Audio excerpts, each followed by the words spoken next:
ത് തിരുവനന്തപുരം കാരക്കോണത്ത് നിന്നാണ്. പുല്ലന്തേരിയിൽ മദ്യപിനോടിച്ച കാറിടിച്ച് 3 പേർക്ക് പരിക്കേറ്റു. ബൈക്ക് യാത്രികരെ കാർ ഇടിച്ചു തെറിപ്പിക്കുകയായിരുന്നു. അശ്വതി, മകൻ അഭിനവ് കൃഷ്ണ, സഹോദരന്റെ മകൻ അദ്വൈത് എന്നിവർക്കാണ് പരിക്കേറ്റിരിക്കുന്നത്. വെള്ളറട സ്വദേശി രാഹുലിനെ പോലീസ് പിടികൂടിയിട്ടുണ്ട്. ആദ്യം ആ ദൃശ്യങ്ങളൊന്ന് കാണാം.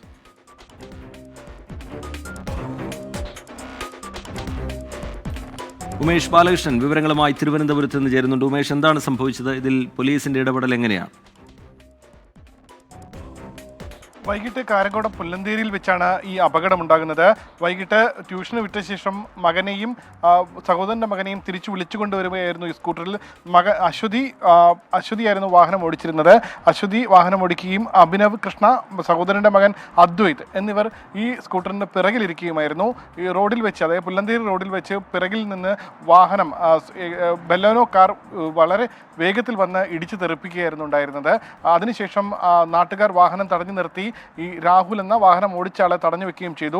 അതിനുശേഷം പോലീസിനെ വിളിച്ച സമയത്ത് ഇയാൾ ഈ നാട്ടുകാരെ കബളിപ്പിച്ച് കടന്നു കളയാനുണ്ടായത്. അതിനുശേഷം പോലീസ് വെള്ളറടയിലേക്ക് ഈ വാഹനത്തെ ഫോളോ ചെയ്ത് പിടിക്കാനുണ്ടായത്. എന്തായാലും പരിക്കേറ്റ 3 പേരെയും 2 ആശുപത്രികളിലായി പ്രവേശിപ്പിച്ചിട്ടുണ്ട്. അഭിനവിനെ തിരുവനന്തപുരത്തെ ഒരു സ്വകാര്യ ആശുപത്രിയിലും മറ്റ് 2 പേരെയും കാരക്കോണം മെഡിക്കൽ കോളേജിലുമാണ് പ്രവേശിപ്പിച്ചിട്ടുള്ളത്. ആരുടെയും നില നിലവിൽ ഗുരുതരമല്ല എന്നാണ് അറിയുന്നത്. ശരി, ഉമേഷ് ബാലകൃഷ്ണൻ വിവരങ്ങൾ നൽകുകയായിരുന്നു തിരുവനന്തപുരത്ത്.